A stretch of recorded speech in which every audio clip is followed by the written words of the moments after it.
പ്രിയമുള്ളവരെ, വിശുദ്ധ ബൈബിളിനെ ആസ്പദമാക്കിക്കൊണ്ട് ഞങ്ങൾ സംപ്രേഷണം ചെയ്യുന്ന ഒരു ചാനലാണ് ബൈബിൾ വചനങ്ങൾ എന്ന ഈ ചാനൽ. ഈ ചാനൽ കൂടി വിശുദ്ധ ബൈബിളിലെ പഴയ നിയമത്തിലെ ഉൽപ്പത്തി പുസ്തകം മുതൽ പുതിയ നിയമത്തിലെ വെളിപ്പാടിന്റെ പുസ്തകം വരെയുള്ള എല്ലാ അധ്യായങ്ങളും ഉൾക്കൊള്ളിക്കുവാൻ ഞങ്ങൾ ശ്രമിക്കുകയാണ്. ഈ ദൈവവചന ഭാഗങ്ങൾ കേൾക്കുന്ന എല്ലാവരും ലോകത്തിന് ശാന്തിയും സമാധാനവും നന്മയും ഉണ്ടാകുവാൻ വേണ്ടി എന്നോടൊപ്പം സർവശക്തനായ ദൈവത്തോട് പ്രാർത്ഥിക്കുക. അതോടൊപ്പം തന്നെ ഈ ചാനൽ കാണുന്ന എല്ലാവരും ഞങ്ങളുടെ ചാനൽ ഒന്ന് സബ്സ്ക്രൈബ് ചെയ്യുക. സബ്സ്ക്രൈബ് ചെയ്ത് താഴെ കാണുന്ന ബെൽ ഐക്കൺ കൂടി ക്ലിക്ക് ചെയ്ത് ഞങ്ങളുടെ എല്ലാ അധ്യായങ്ങളും നിങ്ങൾക്ക് നോട്ടിഫിക്കേഷനായി ലഭിക്കുന്നത് പോലെ ഞങ്ങളോട് സഹകരിക്കുക. പുതിയതായി കേട്ടു തുടങ്ങുന്നവരെല്ലാം ഉൽപ്പത്തി പുസ്തകം 1 മുതലുള്ള അധ്യായങ്ങളെല്ലാം കേട്ട് ദൈവാനുഗ്രഹത്തിനായി പ്രാർത്ഥിക്കുക. അതോടൊപ്പം തന്നെ എനിക്ക് വേണ്ടി കൂടി സർവശക്തനായ ദൈവത്തോട് പ്രാർത്ഥിക്കുക. നിങ്ങൾ എവിടെയും പ്രാർത്ഥനാ നിർഭരമായ സഹകരണം തുടർന്ന് പ്രതീക്ഷിച്ചുകൊണ്ട് സംഖ്യാപുസ്തകം 32-ാം അധ്യായം. ജോർദാന് കിഴക്കുള്ള ഗോത്രങ്ങൾ. റൂബന്റെയും ഗാദിന്റെയും സന്തതികൾക്ക് വളരെയേറെ ആടുമാടുകൾ ഉണ്ടായിരുന്നു. യാസീർ, ഗിലെയാദ് എന്നീ ദേശങ്ങൾ നല്ല മേച്ചിൽ സ്ഥലമാണെന്ന് അവർ കണ്ടു. അതിനാൽ അവർ മോശയോടും പുരോഹിതനായ എലയാസറിനോടും സമൂഹത്തിലെ നേതാക്കളോടും പറഞ്ഞു, അത്താരോത്ത്, റിബാൻ, യാസർ, നിമ്ര, ഹെഷ്ലോഗർ, എലയാലെ, സെബാം, നെബോ,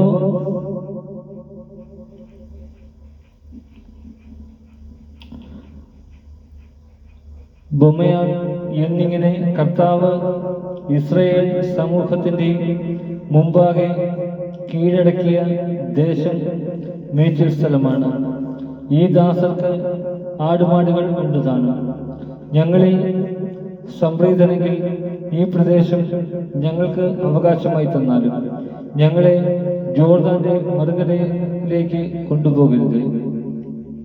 മോശ ഗാദിന്റെയും റൂബന്റെയും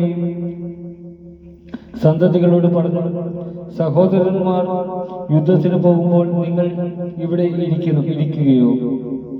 കർത്താവ് ഇസ്രായേൽ ജനത്തിന് നൽകിയിരിക്കുന്ന നാട്ടിൽ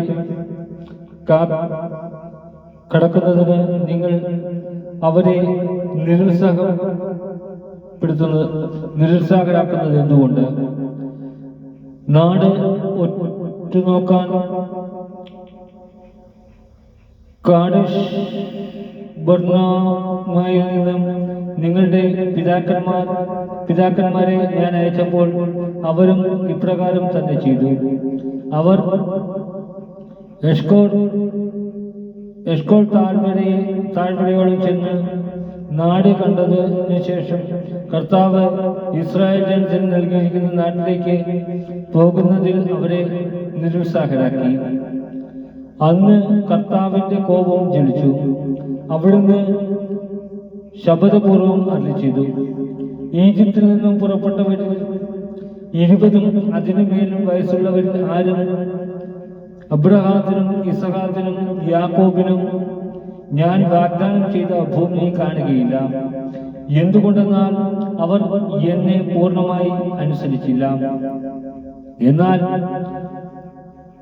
കെനീസിയക്കാരനായ യെഫുന്നയുടെ മകൻ കാലേബും നൂനിന്റെ മകൻ ജോഷുവയും അവിടെ പ്രവേശിക്കും. കാരണം അവർ കർത്താവിനെ പൂർണ്ണമായി അനുസരിച്ചു. കർത്താവിന്റെ കോപം ഇസ്രായേലിനെതിരെ ജ്വലിച്ചു.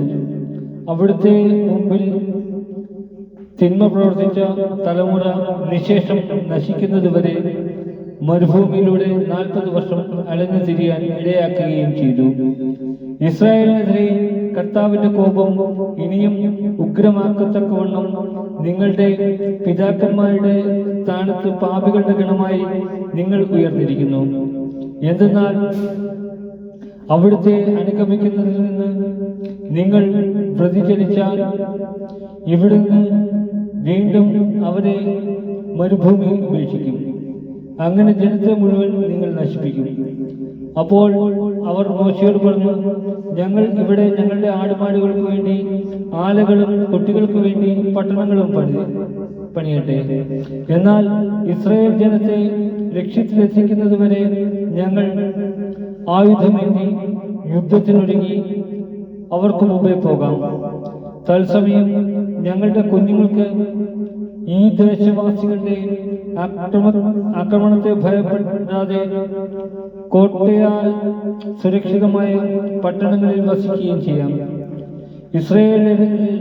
ഇസ്രായേലിലെല്ലാം താങ്കളുടെ അവകാശം കൈവശമാക്കുന്നതുവരെ ഞങ്ങൾ ഞങ്ങളുടെ വീടുകളിലേക്ക് മടങ്ങുകയില്ല.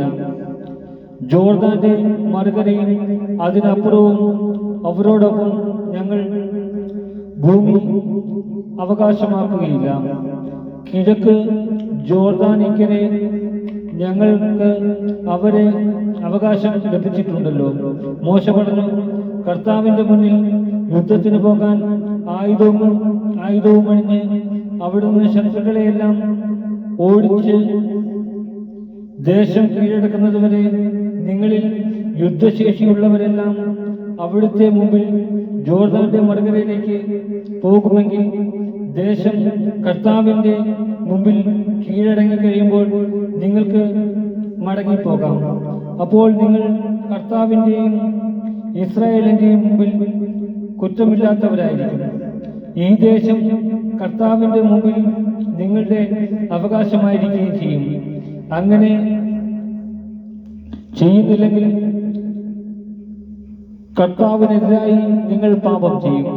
നിങ്ങളുടെ പാപം നിങ്ങളെ വേട്ടയാടുമെന്ന് അറിഞ്ഞുകൊള്ളുക. നിങ്ങളുടെ കുട്ടികൾക്കായി പട്ടണങ്ങളും ആടുകൾക്ക് ആലകളും പണിയുവിൻ. നിങ്ങൾ ചെയ്ത വാഗ്ദാനം നിറവേറ്റുകയും വേണം. ഗാദിന്റെയും റൂബന്റെയും ഗോത്രങ്ങൾ മോശയോട് പറഞ്ഞു, അങ്ങ് കൽപ്പിക്കുന്നത് പോലെ ഈ ദാസന്മാർ ചെയ്തു കൊള്ളാം.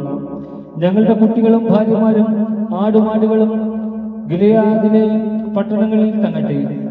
ഈ ദാസന്മാർ അങ്ങ് കൽപ്പിക്കുന്നത് പോലെ ആയുധമേന്തി യുദ്ധത്തിനായി കർത്താവിന്റെ മുമ്പിൽ പോകാം.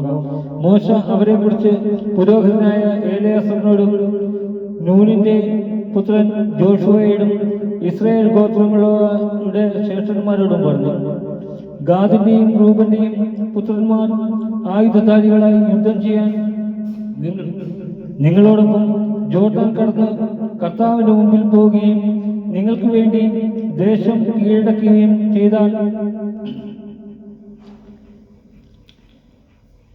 ഗിലെയാദ് ദേശം അവർക്ക് അവകാശമായി കൊടുക്കണം. എന്നാൽ അവർ നിങ്ങളോടൊപ്പം യുദ്ധസന്നദ്ധരായി വരുന്നില്ലെങ്കിൽ കാനാൻ ദേശത്ത് നിങ്ങളുടെ ഇടയിൽ ആയിരിക്കട്ടെ അവർക്ക് അവകാശം. ഗാദിന്റെയും റൂബന്റെയും സന്തതികൾ പറഞ്ഞു, കർത്താവ് അരുളി ചെയ്തതുപോലെ ഈ ദാസർ പ്രവർത്തിച്ചു കൊള്ളാം. ജോർദാൻ അനിക്കരെ ഞങ്ങൾ കൈവശമാക്കിയ പ്രദേശം ഞങ്ങളുടേതാകേണ്ടതിന് ആയുധധാരികളായി ഞങ്ങൾ കർത്താവിന്റെ മുമ്പിൽ കാനാനിലേക്ക് പോകാം. അമോര്യ രാജാവായ സീഹോന്റെയും ബാഷാൻ രാജാവായ ഓഗിന്റെയും രാജ്യങ്ങളടങ്ങുന്ന പ്രദേശം മുഴുവനും അതിലുള്ള പട്ടണങ്ങളും ഗാദറിന്റെയും റൂബന്റെയും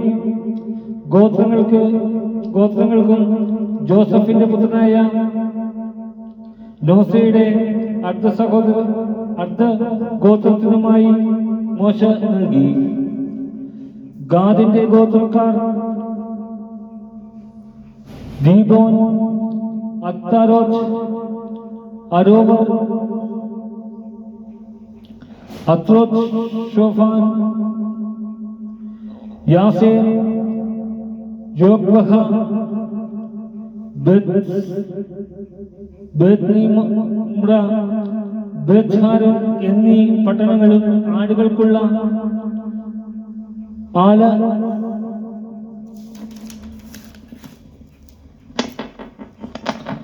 പാലകളും പണിയും. പട്ടണങ്ങൾ മതിൽ കെട്ടി ഉറപ്പിച്ച് റൂബന്റെ ഗോത്രക്കാർ ഹെഷ്ബോൻ, ഏലയാലെ, കിര്യാത്തായിം, പിന്നീട് പേരുമാറ്റിയ നെബോ, ബൽമയോൺ എന്നീ പട്ടണങ്ങളും സിബ്മ പട്ടണവും പണിതു. അവർ പണിത പട്ടണങ്ങൾക്ക് വേറെ പേരുകൾ നൽകി. മനാസയുടെ മകനായ മാഖീറിന്റെ പുത്രന്മാർ ഗിലെയാദ് കീഴടക്കി അവിടെ ഉണ്ടായിരുന്ന അമോര്യരെ ഓടിച്ചു കളഞ്ഞു. മയാസയുടെ മകനായ മാഖീറിന് മോശ ഗിലെയാദ് കൊടുത്തു. അവൻ അവിടെ താമസിച്ചു. മനാസയുടെ പുത്രൻ യായീർ പിടിച്ചടക്കിയ ഗിലെയാദ് ഗ്രാമങ്ങൾക്ക് ഹവോത്ത് യായീർ എന്ന് അവൻ പേരിട്ടു. കെറാത്തും അതിന്റെ ഗ്രാമങ്ങളും നോബഹ് പിടിച്ചടക്കി. അവൻ തന്റെ പേരനുസരിച്ച് അതിന് നോബഹ് എന്ന് വിളിച്ചു.